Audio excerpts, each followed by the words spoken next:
साथियों नमस्कार, मैं हूं आपका प्यारा सा दोस्त अरुण नागर।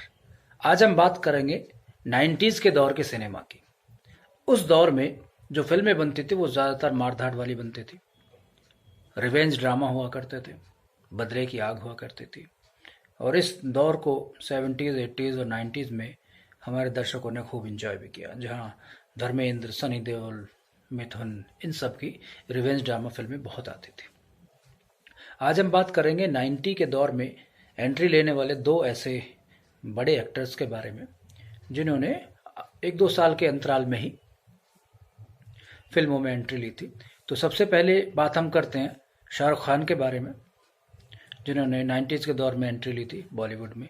और दूसरे अभिनेता है धर्मेंद्र साहब के छोटे बेटे और सनी देओल के छोटे भाई बॉबी देओल के बारे में। इन दोनों ही एक्टरों ने 90s में फिल्मों में एंट्री ली थी।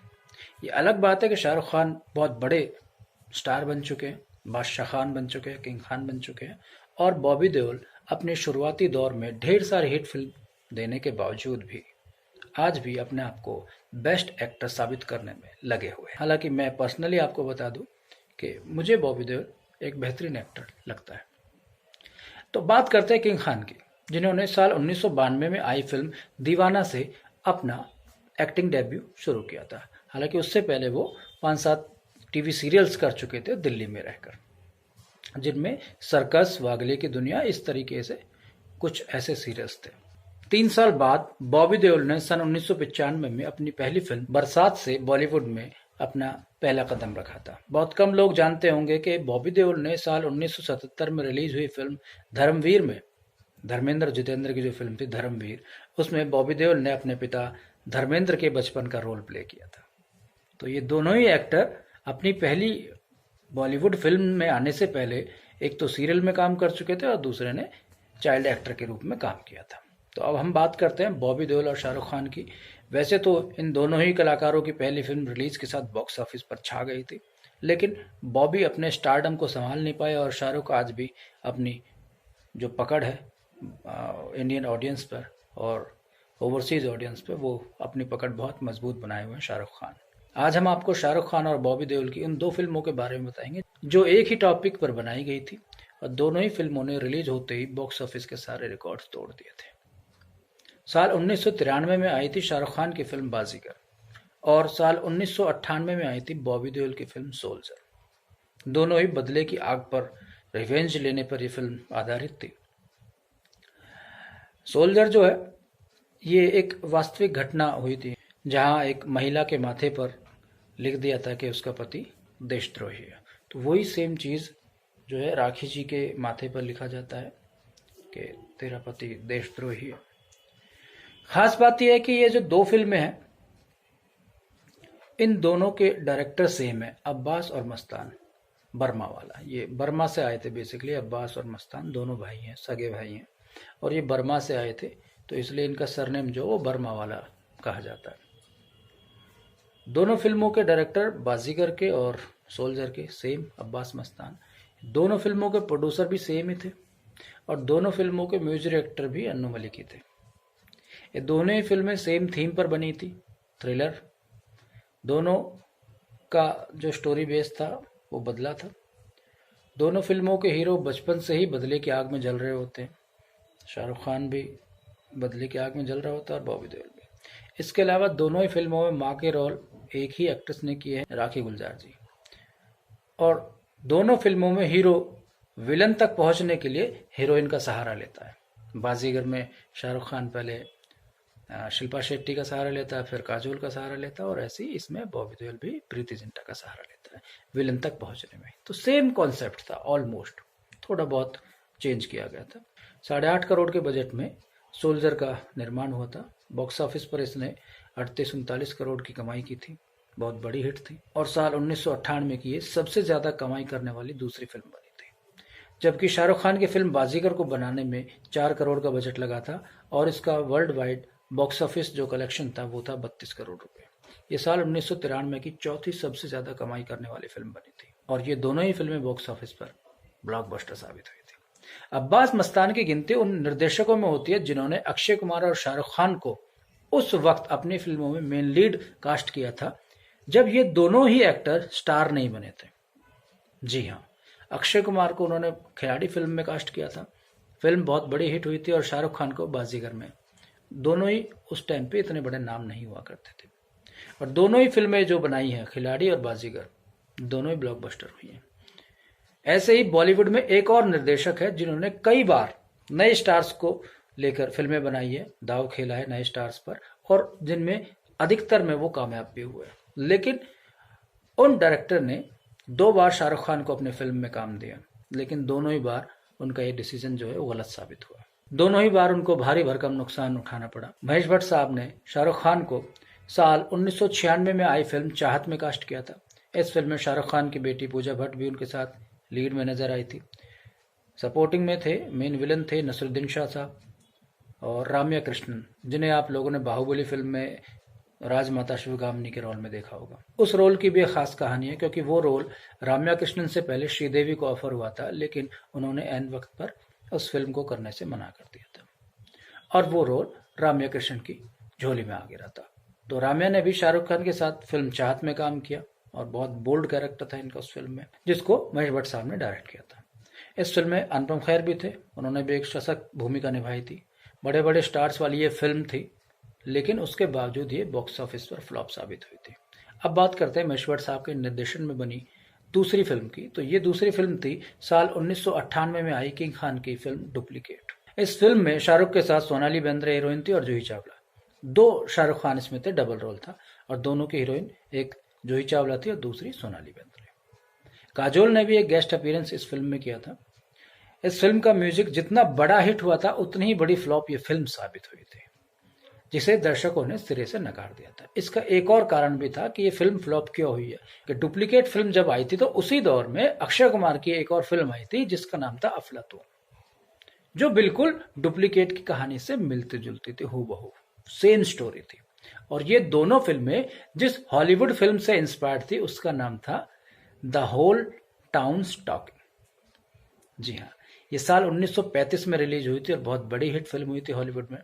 अब होता क्या है कि हमारे बॉलीवुड वाले राइटर्स जो अपना दिमाग तो इस्तेमाल करते नहीं, उनको दिमाग इस्तेमाल करने के बजाय 5-7 हॉलीवुड फिल्में वो देख लेंगे और उनमें से थोड़ी थोड़ी स्टोरी चोरी करेंगे और तड़का लगाएंगे, हिंदी मसाला डालेंगे, और एक कहानी तैयार हो जाती है। तो जब भट्ट साहब इस फिल्म की कहानी चोरी करवा रहे थे या इंस्पायर्ड हो रहे थे, जो भी आप समझो, तब उसी वक्त दूसरी जगह कोई और लेखक उसी फिल्म को सेम टाइम पे देख के अपनी एक कहानी लिख रहा था। तो एक ने शाहरुख खान को ले लिया और दूसरे ने अक्षय कुमार को ले लिया। और पता कब चलता, जब ये दोनों फिल्में रिलीज हो जाती। अरे यार, ये फिल्म तो उन्होंने बना दी, अब क्या करें, हमारी फिल्म तो बन चुकी है, अब रिलीज करनी है, अब रिलीज तो करनी होगी ना, चलो रिलीज कर देते हैं। तो इस तरह से कॉपीड फिल्में बनती चली जाती हैं, और ये ऐसा पहली बार नहीं हुआ है, ये अनगिनत बार हो चुका, अनगिनत बार बॉलीवुड में खासकर। एक और कहानी बता देता हूं, आपने साल 1996 में 15 मार्च को एक फिल्म रिलीज हुई थी नाना पाटेकर साहब की। फिल्म का नाम था अग्नि साक्षी, बहुत बड़ी हिट फिल्म हुई थी। वो फिल्म साल 1991 में हॉलीवुड में एक फिल्म बनी थी स्लीपिंग विद द एनिमी, उसकी हूबहू कॉपी फिल्म थी। अब ठीक उसी वक्त पे सेम उसी फिल्म को दूसरा बंदा कोई देख रहा था और उसने भी सेम फिल्म बना ली कि यार फिल्म तो बड़ी अच्छी, चलो बॉलीवुड का तड़का मार के बना देते हैं, और उन्होंने बना दी फिल्म दरार, ऋषि कपूर को लेके, और अरबाज खान, सलमान खान का जो भाई है, उसकी पहली फिल्म थी वो। साल 1996 में ये रिलीज हुई थी। पहली वाली फिल्म जो अग्नि साक्षी है वो 15 मार्च 1996 में रिलीज हुई थी, और उसके 3-4 महीने बाद 5 जुलाई को दरार रिलीज हो गई। वो फिल्म पहले स्टार्ट में आई, लोगों ने देखी और हिट हो गई। सेम कहानी पे दूसरी फिल्म आई और लोगों ने कहा यार ये तो उसी से मिलती जुलती फिल्म है, और ये हो गई फ्लॉप। दोनों की कहानी आप देख लीजिए, टिकटॉक कॉपी है। स्लीपिंग विद द एनिमी ये हॉलीवुड की फिल्म है, सेम कॉपी उससे, उस फिल्म से इन्होंने किया हुआ है। तो जैसा कि मैंने पहले बताया था कि इस तरह की हॉलीवुड की फिल्में यहाँ पर कॉपी होके बनाने का जो सिलसिला है वो कोई नया नहीं है, ये सालों से चलता आ रहा है, अनगिनत बार हो चुका है और आगे भी ऐसा होता रहेगा। 2 बार बैक टू बैक फ्लॉप फिल्में देने के बाद इस जोड़ी ने, महेश भट्ट और शाहरुख खान ने, एक दूसरे के साथ काम करने से तौबा कर दिया, और फिर कभी इन दोनों ने डुप्लीकेट फिल्म के बाद कभी एक दूसरे के साथ काम नहीं किया। महेश भट्ट और किंग खान, शाहरुख खान जो है, भले ही सालों से एक साथ काम ना करो, लेकिन महेश भट्ट साहब की बेटी जो है आलिया भट्ट, उसके साथ शाहरुख खान ने अभी कुछ साल पहले एक फिल्म की थी डियर जिंदगी, और ये फिल्म बॉक्स ऑफिस पर बहुत अच्छा बिजनेस करके गई थी। खैर, हम जो बात कर रहे थे, अब्बास और मस्तान, ये दो भाई है जो बर्मा से आए थे और बॉलीवुड में इन्होंने अपनी एक बहुत बड़ी कामयाबी इन दोनों भाइयों ने हासिल की। इन्होंने जितनी फिल्में बनाई हैं दोनों भाइयों ने मिलके एक साथ, अब्बास मस्तान, बीच में एक डैश होता है, अब्बास मस्तान, डायरेक्टेड बाय अब्बास मस्तान, ऐसे इनकी फिल्मों में लिखा जाता है। तो दोनों ही भाई एक साथ फिल्म को डायरेक्ट करते हैं और इन्होंने शाहरुख खान और बॉबी देओल को लेकर सेम कहानी पर दो फिल्में बनाई और दोनों फिल्में बॉक्स ऑफिस पर हिट साबित हुई। अब बात करते हैं अब्बास मस्तान की फिल्म बाजीगर की। तो जो बहुत बड़ी हिट फिल्म थी, लेकिन आपको शायद पता ना हो कि ये फिल्म भी हॉलीवुड की एक फिल्म की नकल थी और उस फिल्म का नाम है अ किस बिफोर डाइंग। हैरान हो गई ना भैया, ये बॉलीवुड है, यहाँ क्रिएटिव काम करने के बजाय कॉपी करने में दिमाग ज्यादा लगाया जाता है, जिनमें कई बार इनकी फिल्में हिट भी हो जाती है और कई बार इनको फ्लॉप का स्वाद जो है वो चखना पड़ जाता है। तो ये जो मैं आपको बता रहा था कि किस तरीके से ये लोग अपने ही जाल में फंस जाते हैं। कभी कभी क्या होता है कि ये फिल्में तो देख के इंस्पायर्ड हो जाते हैं और उसी वक्त दूसरा कोई बंदा सेम फिल्म को देख के इंस्पायर्ड होकर चोरी करके वो कहानी लिख रहा होता है और एक साथ दोनों फिल्में रिलीज हो जाती है। तो कभी कभी फिल्में हिट भी हो जाती है और कभी कभी उनको फ्लॉप का मुंह देखना पड़ जाता है। तो आज के लिए बस इतना ही। आप बात करते हैं अपने सवालों के बारे में। तो नीरज जी हैं ये, नीरज जी जयपुर के रहने वाले हैं और मुझसे सवाल कर रहे हैं कि सर, मैं कई फिल्म प्रोडक्शन हाउसेज में ऑडिशन दे चुका हूँ लेकिन मुझे कहीं से दोबारा कॉल नहीं आया और हमें ये भी नहीं पता होता कि कौन सा प्रोडक्शन हाउस जो है वो फेक है या कौन सा ओरिजिनल है। तो ऐसे में कैसे पता लगाए कि असली है नकली है? देखिए नीरज जी, क्या होता है कि इंटरनेट से पहले जो है तब तो बड़ा मुश्किल होता था, लेकिन जब से इंटरनेट का ज़माना आया है आजकल तो सब कोई झूठ बोल ही नहीं सकता बेसिकली। गूगल सबके हाथ में है, मोबाइल सबके हाथ में है, एंड्रॉयड फ़ोन। गूगल पे डाल लो भाई, जिस प्रोडक्शन हाउस में आप काम मांगने गए हो या जिससे भी आप इंटरनेट के माध्यम से कांटेक्ट कर रहे हो, उनकी जो डिटेल्स है वो आप अपने मोबाइल में गूगल पे डालिए, उनका कच्चा चिट्ठा निकल के आ जाएगा। उन्होंने कुछ काम किया हुआ है तो ओरिजिनल है, काम नहीं किया हुआ है तो समझ लो फेक है। तो अगर वो फेक है, मतलब काम नहीं किया हुआ है, तो जब वो उसने खुद ही कुछ काम नहीं किया हुआ तो आपको काम क्या देगा? इस बात को आप गौर कीजिएगा।